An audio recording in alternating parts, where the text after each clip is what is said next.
नमो बुद्धाय, जय भीम, जय वीर क्लब, जय फूलन देवी, जय निषाद राज। मैं राम सहाय निषाद अनार क्रांति के संस्थापक एवं राष्ट्रीय अध्यक्ष हैं। दोस्तों, भारत के मूल निवासी बंधुओं, आपको मैं बताना चाहता हूं कि जो नवरात्रि का त्यौहार यह आने वाला है, ये दुनिया के किसी भी देश में नहीं मनाया जाता है। लेकिन भारत एक ऐसा देश है जहाँ केवल त्यौहार ही त्यौहार मनाया जाता है। जैसे दुर्गा पूजा, जिसको नवरात्रि बोलते हैं, रक्षाबंधन, होली, दिवाली, करवा चौथ इत्यादि त्यौहार जो मनाया जाता है। लेकिन भारत के मूल निवासी बंधु, चाहे महिला हो, चाहे पुरुष हो, चाहे बच्चे हो या बच्चियां हो, वह नहीं जान पाती हैं कि त्यौहार का मतलब क्या होता है, त्यौहार कैसे बनता है। तो आइए मैं बताता हूँ त्यौहार का अर्थ क्या होता है। त्यौहार दो शब्दों से मिलकर के बना हुआ है, त्यों धनहार। त्यों का अर्थ जो ही या जब, हार माने हार गए, यानी कि आपके जो पूर्वज थे, जिसको आज हम राक्षस, दानव, निशाचर, नीच, शूद्र इत्यादि नामों से पुकारा जाता है, वही आपके पूर्वज थे, वही आपके वंशज थे, वही आपके माता पिता थे। तो उन लोगों को आर्यों ने, आर्य का मतलब होता है आने वाला, जो दूसरे देश से आकर के आपके देश में बस गया, उसको आर्य बोलते हैं या विदेशी बोलते हैं। जो भारत का प्रथम विदेशी है, जिसको आज हम ब्राह्मण, क्षत्रिय, वैश्य बोलते हैं, और उनके जो पूर्वज हैं ब्रह्मा, इंद्र, दुर्गा, नरसिंह इत्यादि, यही लोग भारत के प्रथम विदेशी हैं। लेकिन अब जो है कि इसी नवरात्रि पर मैं कुछ बिंदुओं पर चर्चा करने जा रहा हूं कि ये नवरात्रि कैसे बना, नवरात्रि का अर्थ क्या होता है, महिषासुर कौन था, दुर्गा कौन था। इस तरह से जो है कि कुछ बिंदुओं पर चर्चा कर रहे हैं। तो देखिए, जिसका नाम था महिषासुर, और वह महिष्मती देश के सम्राट था।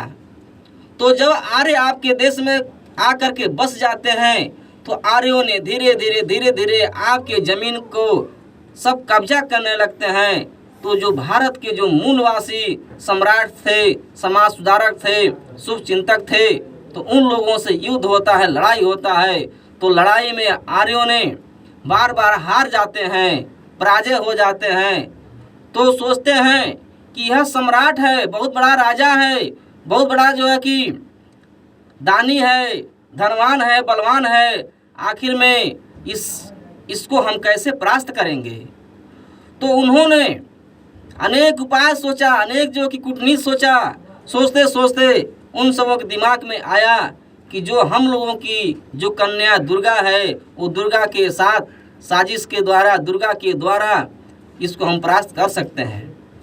तो आर्यों ने दुर्गा को फिट किया और कहे कि देखो, यह बहुत बड़ा सम्राट है और इसके पास अनेक धन है, अनेक हथियार है, अनेक सैनिक हैं, यह हम सबों को हरा देता है, आखिर में यह कैसे जो है कि परास्त होगा। तो उन्होंने कहा दुर्गा को, दुर्गा तुम जाओ, इसको अपने प्रेम जाल में फंसाओ और प्रेम जाल में फंसा करके इसकी हत्या कर दो, ये मेरा दुश्मन समाप्त हो जाएगा।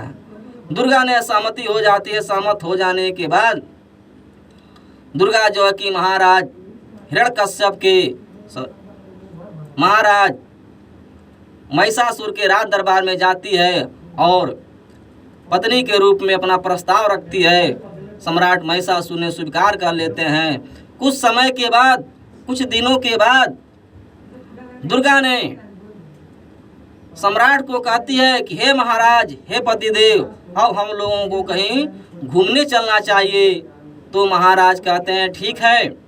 अब जो है कि दुर्गा को लेकर के महिषासुर सम्राट ने चले जाते हैं कर्नाटक के ओर, मैसूर, उस पहाड़ी पर चले जाते हैं। उसी पहाड़ी पर दुर्गा ने महिषासुर के साथ पति पत्नी के रूप में 8 रात्रि बिताती है और 9वें रात्रि में किसी न किसी तरह से उनका वध कर देती है।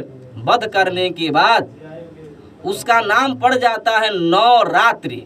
क्योंकि नवरात्रि पड़ जाता है, क्योंकि 8 रात्रि तकले महिषासुर को दुर्गा मार नहीं पाती है, लेकिन 9वें रात्रि में उसको जो है कि वध कर देती है, इसीलिए उसका नाम पड़ जाता है नवरात्रि।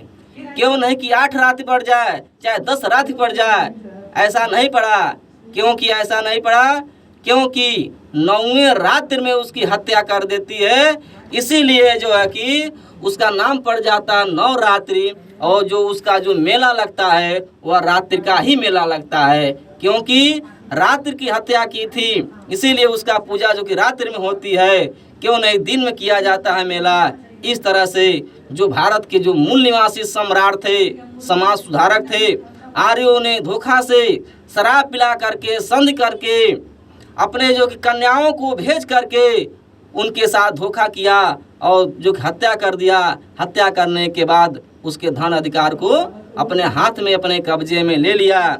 इस तरह से हे भारत के मूल निवासी जागो।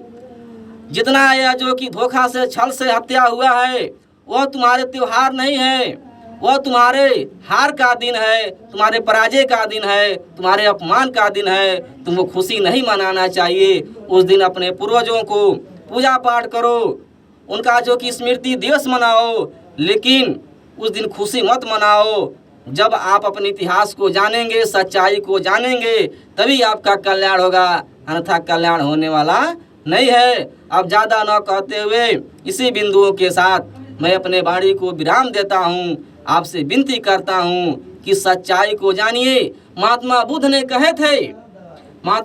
कहे थे कि यदि कोई आपको कुछ सुना रहा तो उसको भी मत मानो, जो तुमको कोई जो है कि दिखा रहा है उसको भी मत मानो। तुम क्या करो, तुम्हारे पास विवेक है और बुद्धि है, तुम जो कि तर्क करो, वितर्क करो, संगत करो, तब जो कि सच्चाई को जानोगे। तो उन्होंने कहा छानो, पहले छान लो, उसके बाद जब छान लोगे तो जान जाओगे, और जब जान जाओगे तब मान जाओगे। हे भारत के मूल निवासी बंधुओं, कोई भी त्योहार चाहे कोई भी कार्य करने से पहले उसके विषय में छानिए, जानिए, तब जा कर के मानिए, अन्यथा कोई कार्य न करिए। लेकिन जब बिना छाने बिना जाने आप मान लेंगे तो आपका गर्दन कट जाएगा, आपका हक अधिकार से आप वंचित